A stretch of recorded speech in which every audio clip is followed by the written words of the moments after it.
Wall Street had a mixed bag of donuts today. We had the Dow down slightly, but well off the lows of the day, and we saw slight gains in the S&P 500 as well as the Nasdaq. Why all the back and forth? Right, because Jerome Powell was back for a second day of testimony on Capitol Hill. This time it was to the House of Representatives, but he did not disappoint. He told us exactly what we were expecting, kind of the same thing we got yesterday, except he didn't leave open the fact that they could hike 50 basis points or 25 basis points. So what's it going to be? We're going to explain to you right now. Welcome to Buy, Hold, Sell. I'm your trader and co-host, Todd Schoenberger, and I'm joined by my friend and co-host, Tobin Smith, out in sunny and Scottsdale, Arizona. And Toby and I have a very great guest today. We have Matt Totty. He's founder and CEO of Robo-Analyst.com. He's a 20-year veteran on Wall Street, former investment banker, was voted, got some heard on the street or welcome to the street or whatever it is. But Matt's going to tell us exactly what it is. Best of the street. That's what it is. That's why you're the co-host too, Toby. You can fill in those blanks for me. I appreciate that. Thank you. So Matt, welcome to Buy, Hold, Sell. Thank you. Great to be here. I appreciate it. And let me add that Matt also, in his spare time was an MMA champion of Hong Kong and has appeared in multiple action movies. He's the lone white guy in like 3 different movies I've seen him in.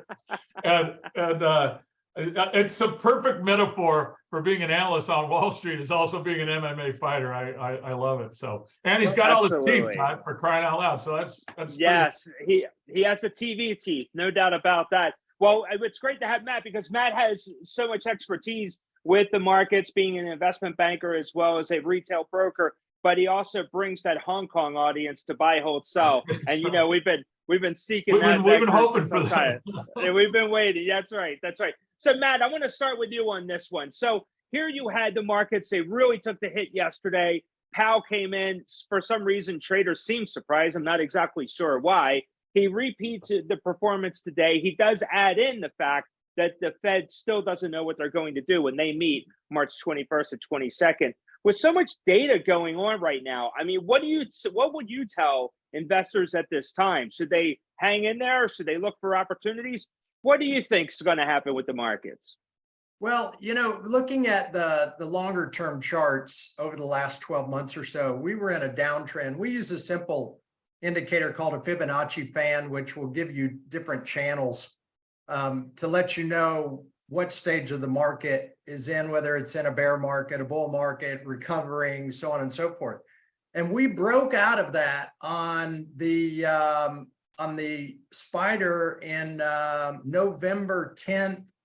And then we broke out of that downtrend in the QQQs on January 12th of this year. But the Dow actually broke out sooner. It broke out last October. So I think the downtrend itself is over for now. We did get some signals last week, and I'd let Tobin know about this, about a hard rally around that 200-day moving average. We have a timing indicator on our site, a TMTI we call it, that lets us know when stocks are reversing, and it tracks every stock in the universe at once and culminates that into an indicator.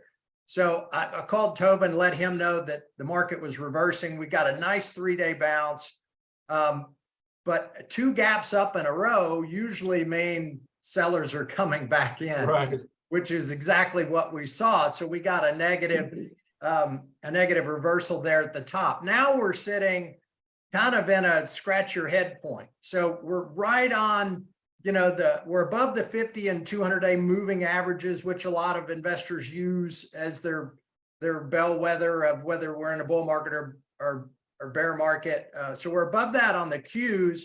We're churning right around the 50-day moving average on the S&P. And then the Dow has been in a channel, really.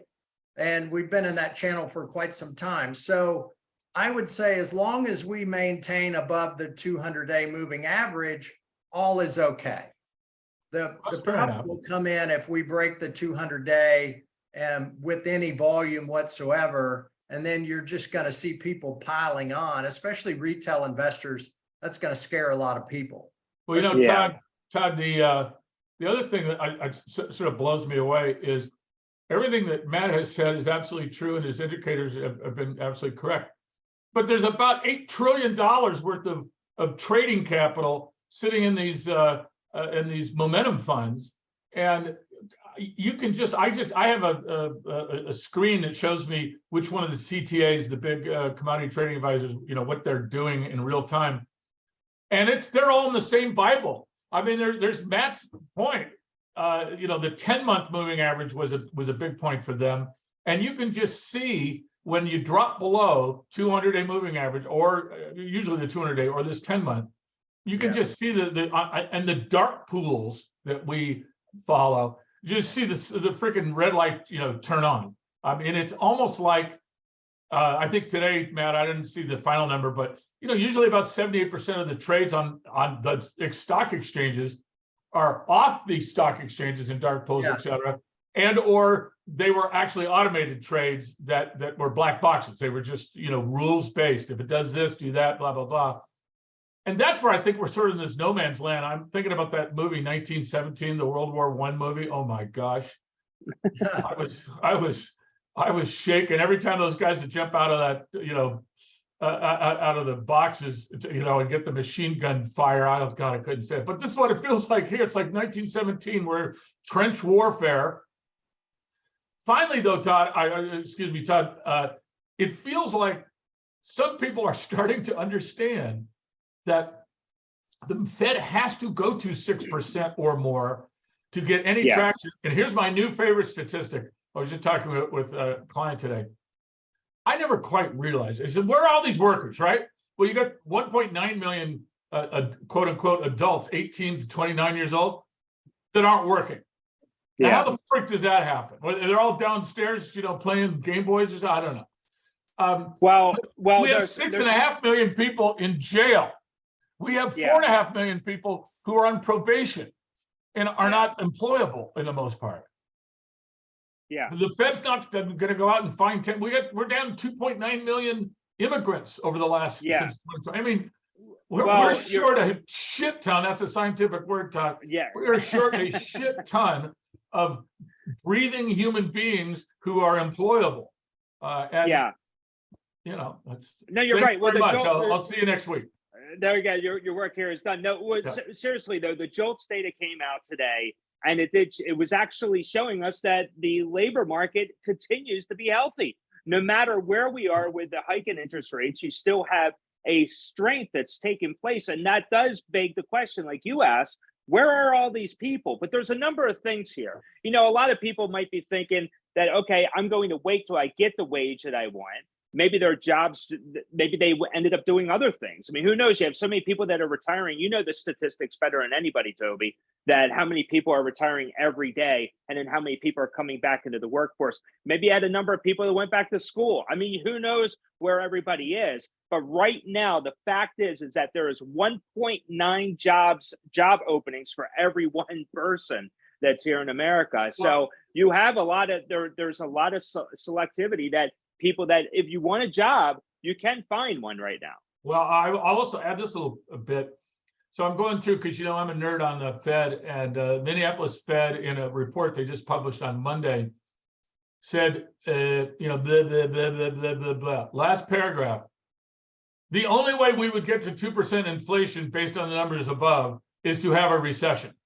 And that's the first time I've seen anybody from the Fed have the stones to actually stand up and tell what basically the Fed is trying to do their best to get people to come to the conclusion without saying it. And finally, this guy finally said, all right, Fido, let me tell you, it doesn't work. The math doesn't work unless we kill 5 million jobs. And they used a really nice word for it, but what you destroy, you're destroying jobs, or people are taking the listings off the listing services.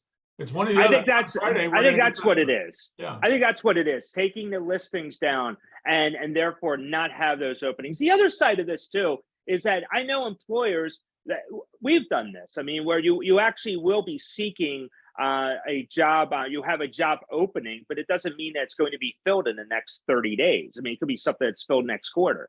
So these are things that we are bumping up to the second quarter. The point is that you have employers that do sometimes wait until certain budgets come in, and they just want to be prepared with candidates. So there's a number of things there. Todd, Matt, go ahead. Matt is a health food guy. Okay, I drove by Jack in the Box today, and for some reason I just had to have a freaking sourdough hamburger thing, right?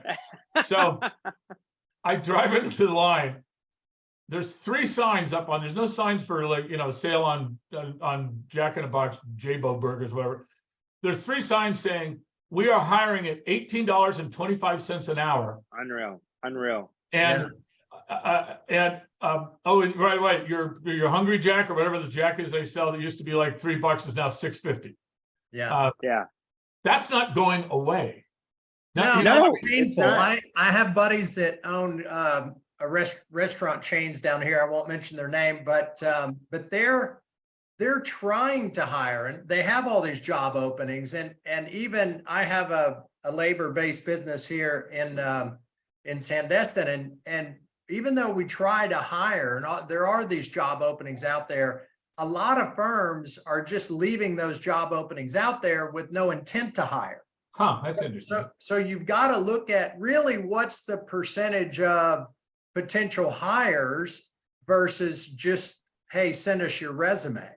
And I think that number is somewhat inflated because even though they've got signs out there, they're not really hiring necessarily. Here's a question I have for both of you guys, though. Do you know of anybody who has started a new job, say this year alone? I don't know one person that has started a new job. So when you hear about the health of the labor market, I can only look at my own circle and start scratching my head. I just don't understand. Well, Todd, obviously you've been scratching your head a lot. And number 2, you live in freaking Buffalo. So it's not exactly the job creation capital of America. It definitely isn't. Here in Arizona, it is redonkulous. I think one of the podcasts we did this week, Todd, I was talking about with David, how if you go out to dinner up here in Affluenza, Arizona, we were at a wonderful spot last night, completely filled, 100, they have outdoor stuff, the place is, and then next door, a high-end $110 a plate Portuguese, gourmet restaurant open, packed. Yeah. Go down to downtown Phoenix, and you say, well, that's going to be a little different now. You go down to the freaking baseball game, packed, not just in the baseball area, everywhere. But there's a huge, where you are. There's a huge dichotomy between the haves and the have-not. Oh yeah, no question. And all of my rich buddies like you, Tobin, and my other friends, you've got enough put away, and you've got your 401k, and you've got cash, and you've got rental investments, and so on and so forth. The average person doesn't have that. I would argue to say that a lot of the local service industry here around me and the Panhandle has had to get their second and third job to support this hike. Yeah. Now, my buddies in our financial world, they're not hurting. They could not work for years.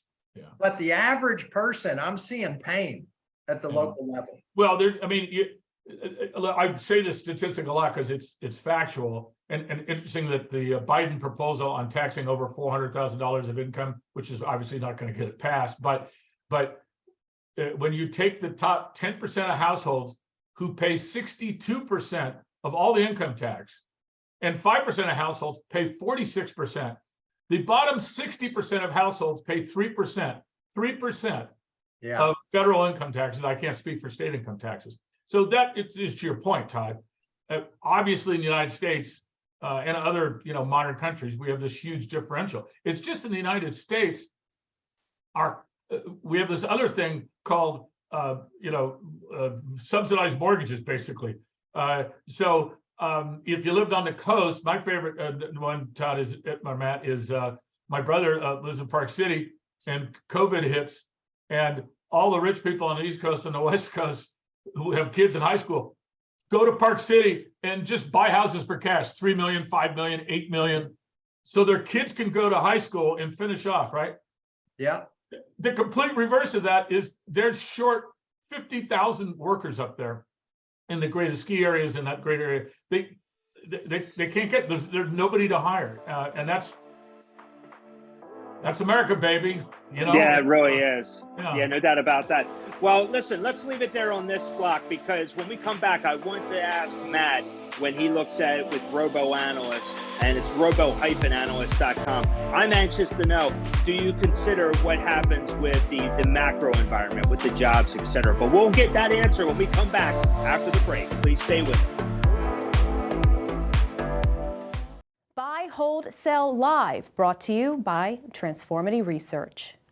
Hi everyone, I'm Veronica Dudo, and welcome to Buy, Hold, Sell. If you have the Russians that are going into Ukraine, the Americans and the Germans and everyone else in Europe is going to say, hell no. If Russia doing things, logically was their MO, I'd agree with you.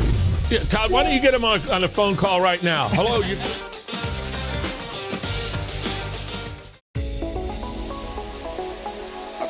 Welcome back to Buy, Hold, Sell. We have Matt Totty with us today. He is the CEO and founder of Robo-Analyst.com. Our audience can go to robo-analyst.com. We will be posting that out as well to all our social networking accounts.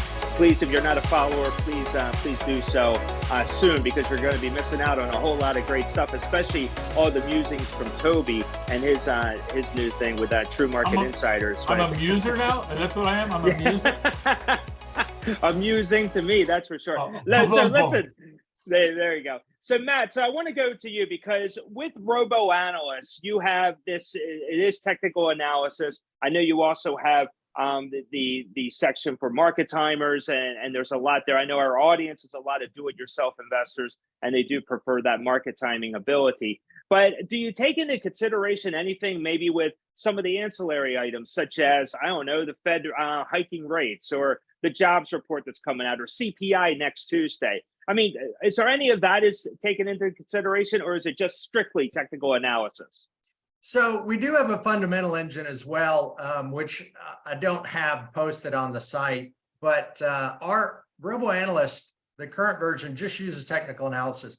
And, it's kind of flip-flopped if you really look at things, where fundamental analysis, there's a lot of massaging that goes on, there's analyst estimates and everything else, where technical analysis just looks at two things: who's buying, who's selling. Yeah. And it doesn't matter what news comes out or what's going on. We're just tracking who's buying and who's selling. Now, as Tobin mentioned earlier, there's some gray market trades that print at the end of the day that we don't see, which is, I think, is total bullshit. Yeah. Those should be run during the day, because they're also skewing the technical analysis a little bit, because I've got a volume delta prop trading algorithm, and sometimes it gets triggered at the end of the day because they're printing all those trades. So anyway, from that perspective, our technical analysis uses the most widely used indicators out there, and we did 40 years of back testing, and we tried every combination of indicators possible, and we drilled down to the most widely used by the most people, because they become a self-fulfilling prophecy. Yeah. Yeah. So we tried all these fancy systems, in which we do use on our proprietary trading intraday. But for the general checklist of, hey, what's the market going to do the next 3 days, the next 30 days, the next 6 months, our indicators are 70% average or accurate on average. And that's higher than most of my intraday trading systems, to be honest. Yeah, so we're just trying to, if you're an experienced investor, it's a checklist for you to make sure you didn't miss anything.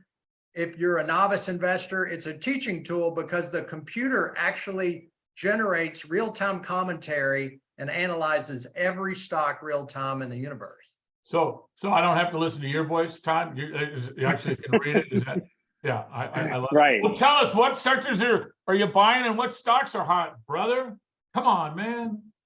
Well, we rode the capital goods sector for the past few months on our long-term stuff that I have my family do on the side, and a lot of the the military companies, so on and so forth.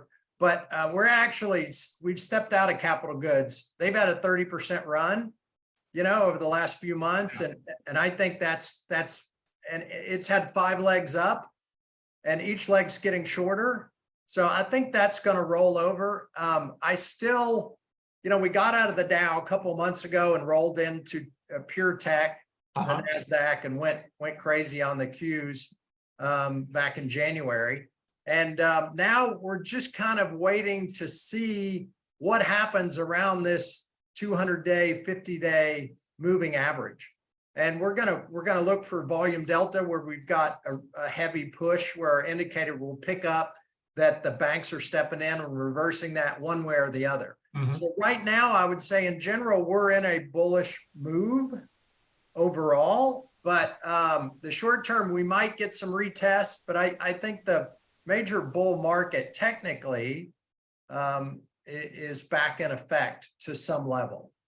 Hey, so Todd, what when you say the volume delta, you mean the change of volume, up, down, sideways? It's the volume delta is an indicator we use to basically for intraday trading, so we can see how many people are taking out the offer versus taking out the bid, essentially.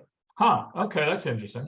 So if you get people just flinging market orders like market order, yeah, then that delta is going to go pretty wild. We have seen an increase in big funds taking out stops. I mean, it's kind of always been their thing where they're trying to build a position and they'll see a bunch of stop losses right below a major support level. They'll go get them and then take it higher, or vice versa on the high side. That isn't very nice. It's not nice at all because they hurt me all the time.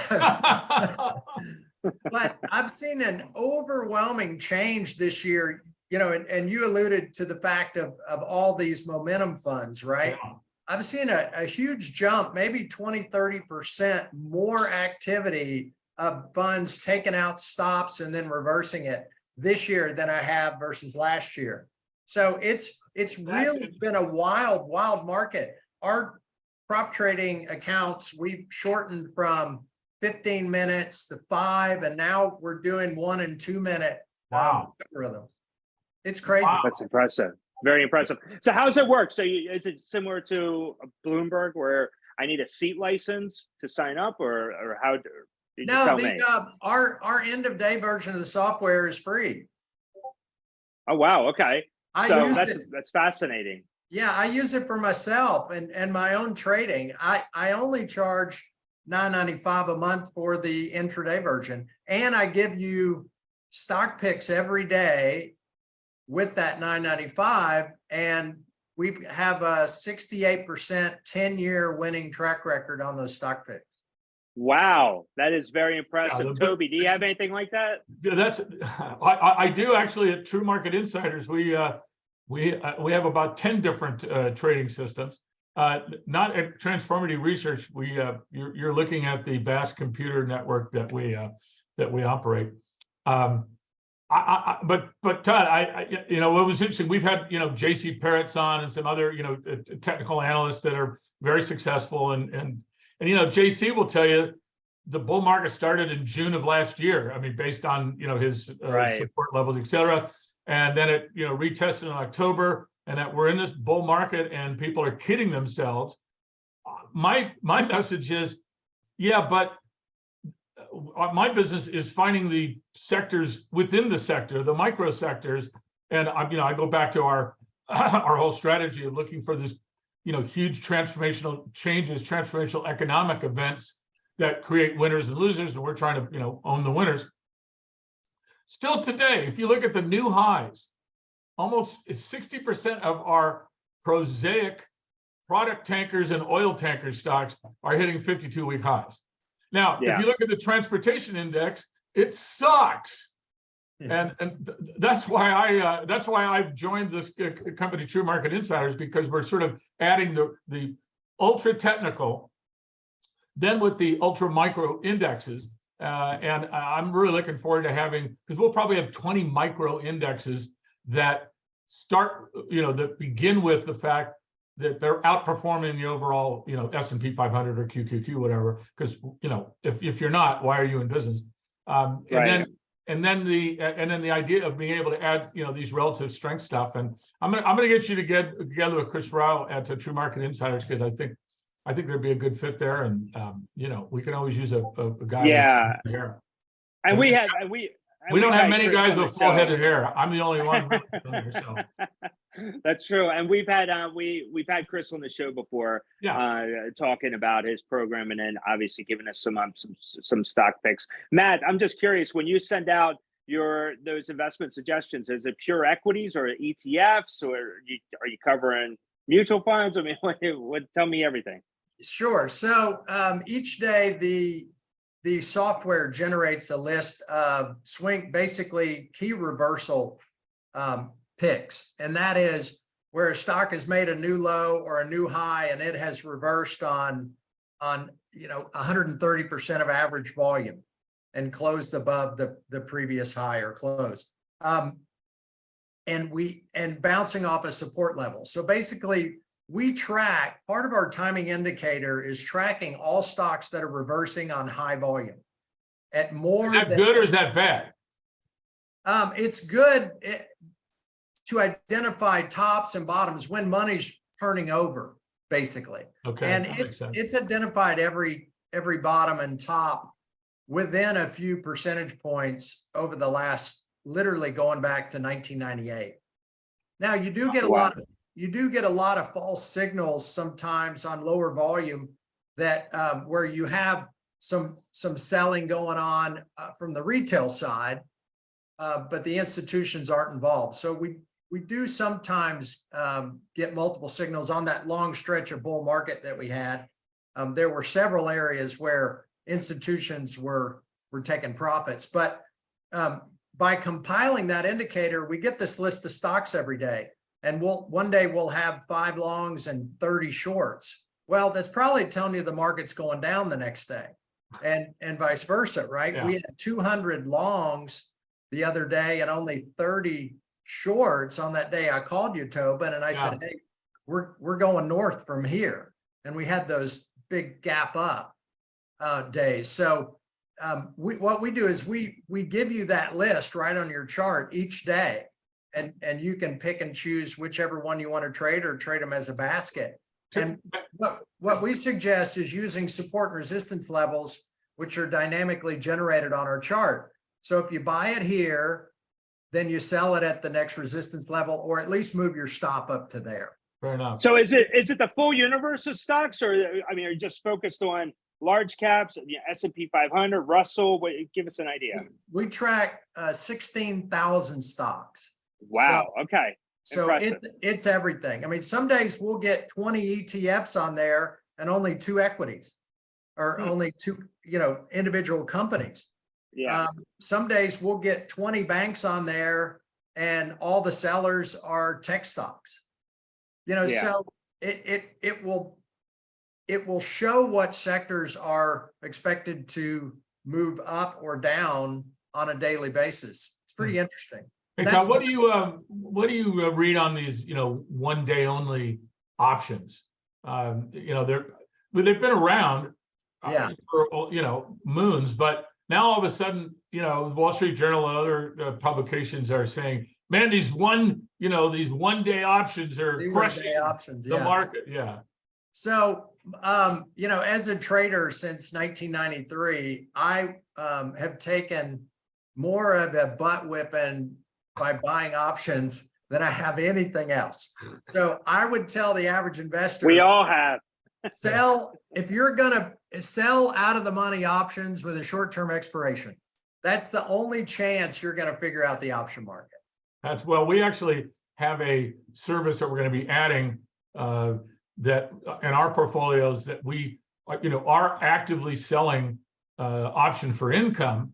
And people also sort of forget that it also takes your cost basis down.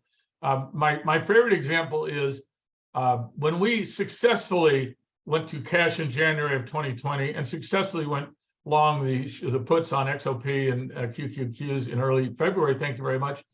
When we closed those out about the 8th day of April during the mini bear market, there was like master limited partnerships that pay $2 of dividends, and they were selling for $3. I mean, Yeah. I had never in my life, except for 2008-ish, and maybe the couple of the crashes in 2000, where there was just complete annihilation. Now, master limited partnerships, because they're most retail owned, institutions can't own them, et cetera. I could understand that people are like, so USA compressor, you can't run a pipeline anywhere in the world, but particularly the United States, without a 10,000 horsepower compressor, right? So I call the president and I say, sir, and they're owned 49% by Energy Transfer, which is only a $75 billion market cap company. I said, what's going on here? And he says, don't quote me, but people are shooting the bed, Tobin, and we're getting volume we've never had, et cetera, et cetera. So I said, thank you very much. How many years have you paid the dividend? 12 years. We never miss a dividend payment, 50.5 cents. Okay. So we go in and we start buying all this stuff. Our cost basis is $3. We've sold $6 worth of call options on that. So if you were ever to sell it, what's your cost basis? A negative $3? I mean, to your point on options, I use options for specific reasons, long, et cetera, and short. But the easiest money is like using your system that says the stock is really at the top of its valuation. Yeah. Sell the next closest call option, take in the premium, it goes into your Absolutely. cash account. Absolutely. And the worst thing could happen is that you're going to get taken out of the stock that you sold the option on. All right. Let me think. Yeah, the covered call is by far the safest way to do it, right? Yeah, and people are scared of it. That's why they subscribe to me and other people's, because we help them do it. But if you're a full-time do-it-yourself investor at home and you're managing your portfolio like my lazy ass twin brother, you can get the printout. That's a product for you, Matt. It's just a printout of stocks that have options that have sort of reached the climactic point, and the option premium is more than $1. So in other words, it's enough to be to earn 3 or 4%. 3 or 4% a month starts to add up. I don't know about you, but I sort of like that stuff. It sure does. And we've even gone to the extent of taking our daily trading list and selling options on those, because they're at extreme highs or extreme lows. Yeah, that's okay. Well, that's cool. All right. Well, I got to get on your service, brother, because there's nothing funner than just going into your account and having the list of things you think that are topped out, or if you got taken out, you're okay with, and just say sell 100 options, sell 100 options, sell 100 options. Yeah. Yeah. $5,000-$6,000 in the day, and all I've done is like drink coffee, and haven't even worked out yet. Yeah, that's right. And that's the thing. It is a one-stop shop. I mean, just for my quick research on it, Matt, I thought it was very impressive. I mean, everything that you're offering, and for anybody who is a trader, market timer, whatever it is, they're looking for technical analysis, they definitely want to go to robo-analyst.com. And you don't want to write Matt a check and have it bounce, because he's also a martial arts killer. And that's right. And if you Google Matt Totty, you're going to see some films you've never seen before. Not porno films. I'm talking MMA films. And think about this week on Buy, Hold, Sell. We had David Nelson on yesterday. He was a lead guitarist for the Turtles. Now we have a movie star, an MMA movie star on the show with us. Who's coming up next? That's all I want to know. I am not an MMA movie star. He's a martial arts movie star. Unfortunately, you've never heard his voice because it's all in Chinese. He's dubbed in Chinese. Matt, will you be going to the Oscars? That's what Toby and I want to know. Absolutely not. Fantastic. I have zero chance. That's awesome. Well, listen, we're going to leave it there, guys. Thank you so much, Matt Totty, CEO and founder of Robo-Analyst.com. Like I said, for the entire audience, we will be posting that information out on all of our social sites. Let everybody know. We recommend you definitely go to the site and check it out. So on behalf of Matt Totty and Tobin Smith, I am Todd Schoenberger. Thank you again for joining us today for Buy, Hold, Sell. We have a big Jobs Day Friday show coming up. You will not want to miss it. Trust us, this is going to be the biggest show ever for Buy, Hold, Sell. And I promise I won't be late, Todd. I promise I won't be late. Even better. All right, guys, you take care. We'll catch you next time. I want you to smash that like button.